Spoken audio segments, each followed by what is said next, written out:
know about the risk factor of the hypertension. So first understand what is the risk factor.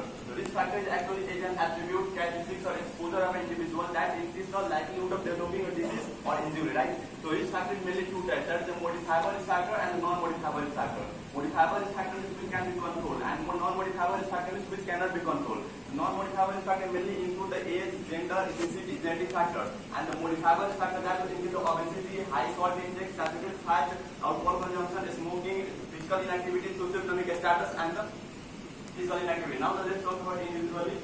So how age will affect the blood pressure, right? With increasing the age or as the person becomes at the advanced age, the artery loses the elasticity, right? So it cannot expand and contract so adequately to accommodate the sort of the blood that is formed by the heart. So it is mainly because of the aging process, means arteriosclerosis, means artery becomes the heart and ischemic. That will lead to increase the blood pressure, and it is blood pressure rises more in the person with already higher initial blood pressure in the case of the advanced aging. Now next one is the gender. The gender may display the higher average blood pressure than the woman. It is mainly because of the estrogen effect which play a protective role in the case of the female.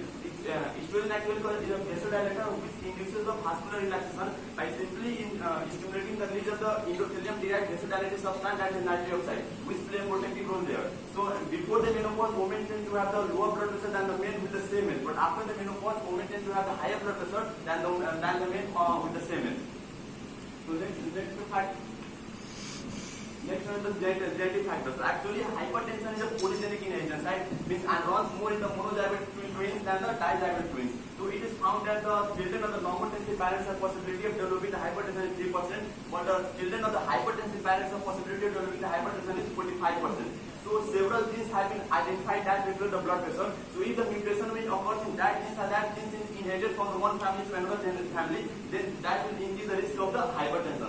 So for example, in the Liddle syndrome, what happens is the mutation occurs in the subunit of the epithelium sodium channel, that is the SCNN1B gene and SCNN1C gene. That leads to the activation of the renal epithelium sodium channel. That will lead to the retention of sodium and increase the blood pressure. Next one is the non-modifiable risk factor, ethnicity. So hypertension occurs more commonly and more severe and younger in the age, and especially the target organ that is more commonly seen in the black person than the white person. It is mainly because black persons are more salt sensitive, which is due to tendency to retain the sodium in the kidney. So there is also inherent difference in the ionic transfer mechanism, renal epithelium sodium channel, as well as the renin angiotensin aldosterone activity. So black persons are at the higher risk of the development of hypertension than the white person. Now let's talk about the modifiable risk factor. In the modifiable risk factor, obesity. Obesity actually is associated with the increase of sympathetic nervous system activity, as well as aldosterone activity, renin angiotensin activity, as well as the leptin production and increase the insulin resistance. This all together leads to increase the risk of the hypertension. So if a person is having the greater weight gain, there is a greater risk of the hypertension. Next one is the salt intake. So with the high consumption of salt intake, there is a increase the amount of the salt in the body, right? That's why our body needs more water to maintain the sodium and water ratio in the blood stream. That will lead to increase the extracellular fluid volume. That will increase the plasma volume, and then increase the venous rhythm. That will increase the industrial volume, ultimately cardiac output, and then ultimately at the last increase the blood pressure. So in this way, salt retention or salt intake leads to the increase the blood pressure. So also the person who consumes the packaged food item, like the packaged food item or sauces that contain the more sodium or the salt, that will increase the risk of the blood pressure. So average intake of the salt should be less than 6 grams per day. But if the person is consuming the 7 to 8 grams of the salt per day, that will increase the risk of the hypertension. Next one is the saturated fat intake. So with the consumption of saturated fat intake leads to increase the LDL cholesterol in the blood stream, right? This LDL cholesterol will increase the atherosclerosis and it causes the endothelium dysfunction. So from the endothelium, nitric oxide release will be decreased and after it becomes the hardened and institute, right? That will increase the risk of the blood pressure. So this saturated fat is mainly found in the animal product like the butter, cheese, and the red fatty meat, and some plant product also like the coconut oil, palm oil. So and another thing is this: the person who consumes the food items that is prepared from the repeated use of the same oil, right? That oil is rich in the trans fatty acid. That will increase the risk of the hypertension. Next one is alcohol consumption. So with the alcohol consumption, this alcohol will increase the sympathetic nervous system activity. After this increase in the sympathetic nervous activity, increase the heart rate, that will increase the output of the blood vessel constriction and increase the blood pressure. In addition to this alcohol will cause the endothelium dysfunction. So nitric oxide will be released, and nitric oxide release will be decreased, and the artery becomes the hardened, stiffened, and narrow, and that will increase the blood pressure. Next one is the smoking. It's nicotine that is present in smoking and similar to the alcohol, increase the sympathetic nervous system activity, increase the heart rate, and increase the blood vessel constriction, and increase the blood pressure. In addition to that, this nicotine will decrease the level of protein. That is a special protein called SOT3 protein. This protein will actually assist the mitochondria to maintain the metabolic stability during the fatty acid oxidation as well as reactive oxidation detoxification. So if this protein will decrease, the mitochondrial oxidative stress will occur, and that will lead to cause the endothelial damage, endothelial dysfunction, and ultimately lead to increase the blood pressure. Next one is stress.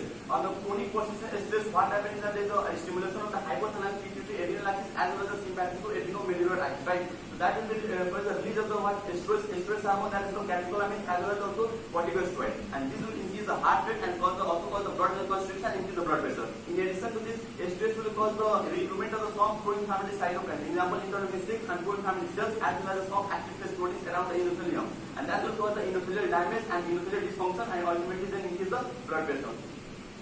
So also this stress extra addition, this stress will cause some unhealthy behavior like the overeating, smoking, and alcohol consumption. That already contribute to the hypertension, I have already explained. Next one is the physical inactivity. So this physical inactivity of sedentary lifestyle will cause the imbalance between the calorie intake and energy expenditure, right? That will lead to increase the weight gain and ultimately leads to obesity, and obesity contributes to development of hypertension.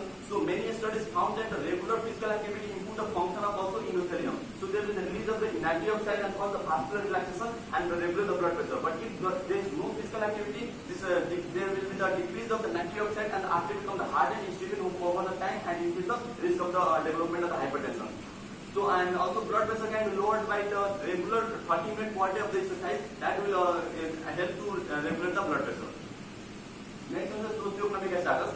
So the country which is in the post-transitional stage of the epidemiological change as well as the economical changes, the hypertension noted in lower socioeconomic group. But in the countries which is in the pre-transitional stage of the epidemiological changes, economical changes, the hypertension prevalence will be found in the higher socioeconomic group. In this way, socioeconomic status also affect to develop the hypertension.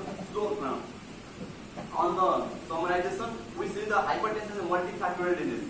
Many factors will alter, directly or indirectly alter the mechanism that regulate the blood pressure and increase the risk of the development of hypertension. For example, sympathetic nervous system activity, that is increased by the alcohol intake, smoking, and as well as the stress. Similarly, blood vessel constriction, that is increased by the obesity, saturated fat intake, and then sodium retention and blood volume increased by the high salt intake. In this way, all these factors will increase the risk of development of hypertension. That's all.